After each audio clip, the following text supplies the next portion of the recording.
नमस्कार प्रिय दर्शकों, थंबनेल को देखकर आप ये समझ ही गए होंगे कि आज हम किस टॉपिक पर बात करने वाले हैं।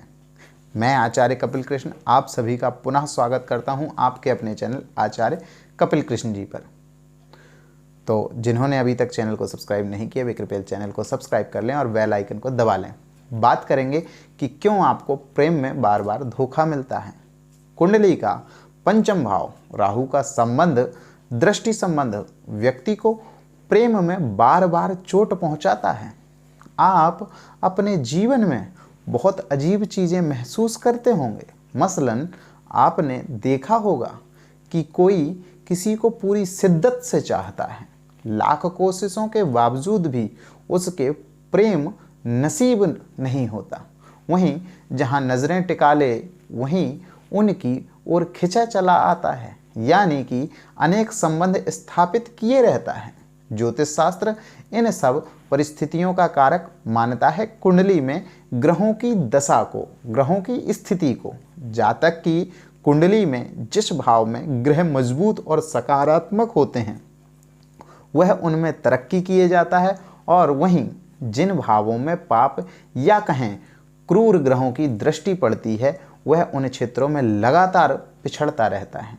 जब किसी को प्यार में बार बार धोखा मिले तो समझना चाहिए कि उसकी कुंडली में सप्तम भाव में ग्रहों की दृष्टि ठीक नहीं है, या उस सप्तम भाव के ग्रह की स्थिति ठीक नहीं है। अपने इस लेख में हम इसी पर बात करेंगे। तो आइए जानते हैं सप्तम भाव में कौन से ग्रह करते हैं आपको परेशान, क्यों मिलता है प्रेम में बार बार धोखा। जब जन्म कुंडली में पंचम भाव एवं सप्तम भाव राहु, केतु, शनि, मंगल आदि पाप ग्रहों से पीड़ित हो और किसी भी अच्छे ग्रह का उसे सहारा ना हो तो ऐसे में उक्त जातक को प्रेम में छल मिलता है। हालांकि उसकी दैहिक जरूरतें पूरी होने की संभावनाएं राहु के कारण बनती हैं, लेकिन जिस पर विश्वास किया जा सके ऐसे साथी की कमी उसे हमेशा खलती रहती है। ऐसे जातकों के लिए अंतर व प्रत्यंतर में राहु आने पर प्रेम के योग विशेष रूप से बनते हैं। ऐसे प्रेम संबंध कभी भी स्थायी व सुखद नहीं रहते और उसे प्यार में हमेशा चोट खानी पड़ती है। बाद में अल्ताफ राजा के गाने भी सुनने पड़ते हैं। दरअसल शनि, राहु, केतु व मंगल ग्रह शुभ नहीं माने जाते।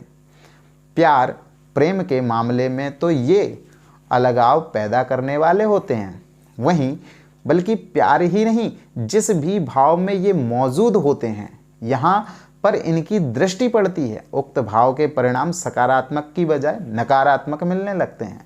हालांकि क्षणिक तौर पर इन अस्थायी संबंधों का भोग वह करता है, लेकिन उसे इनसे संतुष्टि नहीं मिलती और समस्याएं बढ़ती जाती हैं।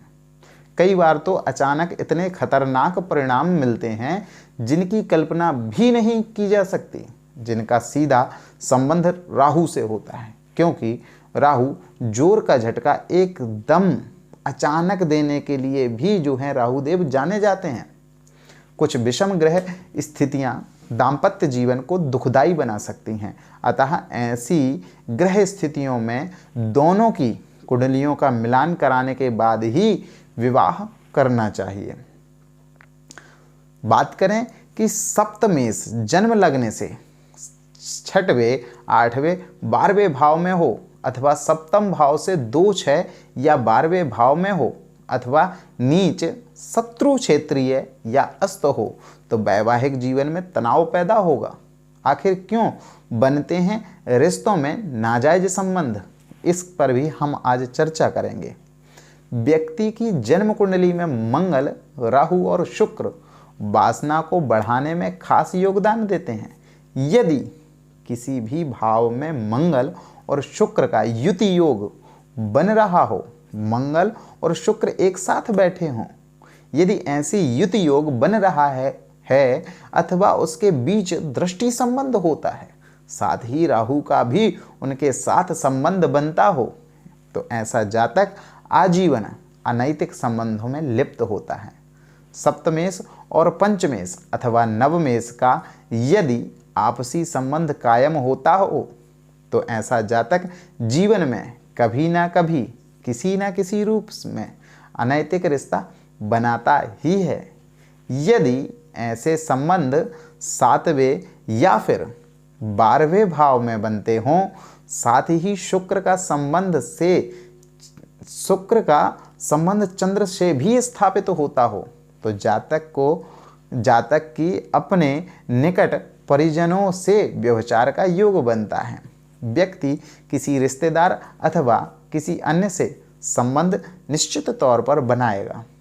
कब तक उसे निभाएगा यह भी ग्रहों की गोचर तथा अंतर्दशा से पता लगाया जा सकता है।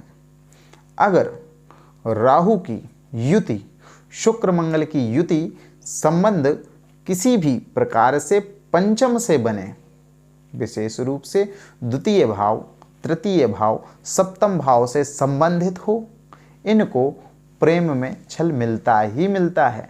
यदि द्वितीय भाव, तृतीय भाव और सप्तम भाव से संबंधित हो तो भी इनको छल मिलता ही मिलता है। इसमें 100% सत्य मानिए आप।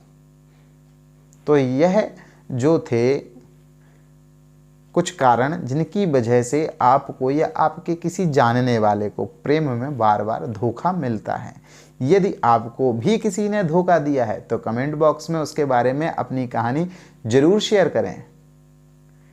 आगे आप ज्योतिष से संबंधित किस विषय पर जानकारी चाहते हैं वह भी हमें कमेंट बॉक्स में अवश्य बताएं। हम उस पर अगली वीडियो जरूर बनाएंगे। मिलते हैं अगले किसी यूनिक टॉपिक के साथ। तब तक के लिए जय श्री राम, जय माई की।